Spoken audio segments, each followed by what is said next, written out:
ओम श्री गुरुभ्यो नमः। ओम नमो भगवते वासुदेवाय। ओम श्री कृष्णाय परब्रह्मणे नमः।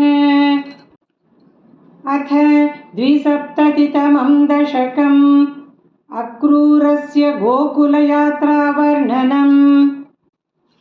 कंसोऽथ नारदगिरा व्रजवासिनं त्वाम् आकर्ण्य दीनहृदयः स हि गोगान्धिनेयम् आहूय कार्मुकमखच्चलतो भवन्तम् आनेतुमेन महिनो दहिनाथशायिन्। अक्रूर एष भवदङ्घ्रिपरश्चिराय त्वद्दर्शनाक्षममनाक्षितिपालभीत्या तस्याज्ञयैव पुनरीक्षितुमुद्यतस्त्वाम् आनन्दभारमतिभूरितरं बभार। सोऽयं रथेन सुकृती भवतो निवासं गच्छन् मनोरथगणां स्वहि धार्यमाणान् आस्वादयन् मुहुरपाय भयेन दैवं सम्प्रार्थयन् पथि न किञ्चिदपि व्यजानात्। द्रक्ष्यामि वेदशतगीतगतिं पुमांसं स्प्रक्ष्यामि किं स्विदपि नाम परिष्वजेयम् किं वक्ष्यते स खलु मां क्वनु वीक्षितः स्यात् इत्थन्निनाय स भवन्मयमेव मार्गम्। भूयक्रमादभिविशन् भवदङ्घ्रिपूतं वृन्दावनं हरविरिञ्च सुराभिवन्द्यम् आनन्दमग्न इव लग्न इव प्रमोहे किं दशान्तरमवापन पङ्कजाक्ष। पश्यन्नवन्तदत भवद्विहृतिस्थलानि पांसुष्वेष्टत भवच्चरणाङ्कितेषु किं ब्रूमहे बहुजना हि तदापि जाताः एवं तु भक्तितरला विरला परात्मन्।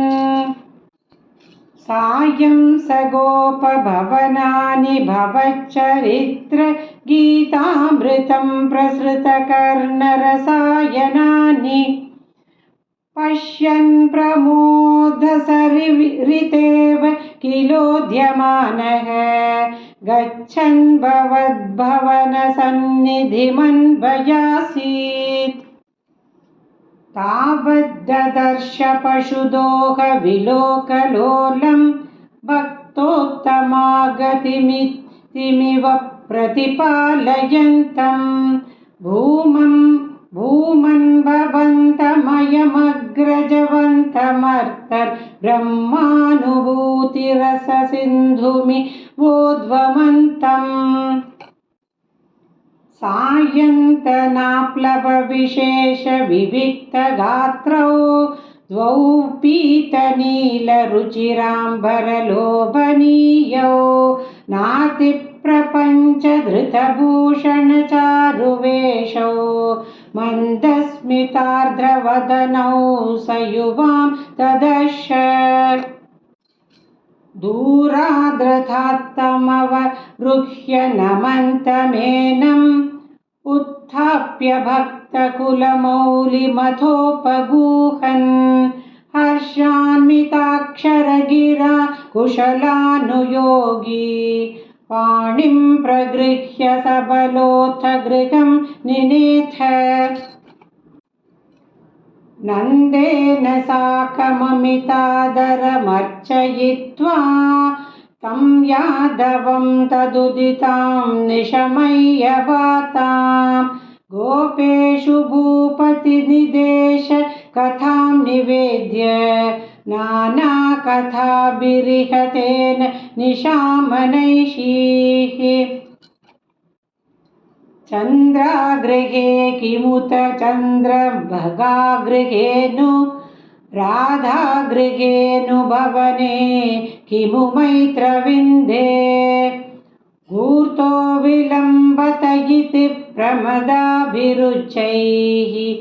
आशङ्कितो निशिमरुत्पुरनाथपायाः नारायणाखिलगुरो भगवन्नमस्ते नारायणाखिलगुरो भगवन्नमस्ते।